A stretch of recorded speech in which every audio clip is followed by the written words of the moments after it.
అహంభావం ఉంటే ఎలా నాశనమైపోతామో తెలిపే చక్కటి ఉదాహరణ మామిడాకు.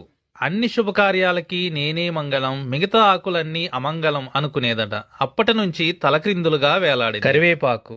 నేను అన్ని సుగంధాలకి పరిమళాలకి మారుపేరు, నేను బెస్ట్ మీరంతా వేస్ట్ అన్నది. అప్పటి నుంచి కూరలో కరివేపాకు వేస్తాం, తినేటప్పుడు పారేస్తాం. అరిటాకు. అన్నం తినటానికి నేనే బెస్ట్ మీరంతా వేస్ట్ అంది. అప్పటి నుండి బెస్ట్ అనుకున్న అరిటాకు తిన్నాక డస్ట్ బిన్ లోకి వెళ్లిపోయింది. అసలు గొప్పంతా నాదే, అన్నం తిన్నాక ముఖశుద్ధి కోసం నేను తప్పనిసరి అని హొయిలులికింది తమలపాకు. అప్పటి నుండి మొత్తం నమిలేశాక దాన్ని బయటికి ఊసేయటం మొదలు పెట్టాడు మనిషి. పాపం తులసాకు ఏమీ అనలేదు, తన గొప్ప ఏనాడూ చెప్పుకోలేదు. అందుకే తులసాకును పూజిస్తాం, తులసమ్మ అని గౌరవిస్తాం. ఎప్పటికైనా అహంభావం వినాశనానికి దారి తీస్తుందని తెలుసుకోండి, తులసమ్మలాగా చక్కగా బతకండి.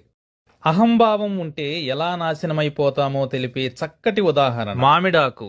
అన్ని శుభకార్యాలకి నేనే మంగళం, మిగతా ఆకులన్నీ అమంగళం అనుకునేదట. అప్పటి నుంచి తలక్రిందులుగా వేలాడి. కరివేపాకు.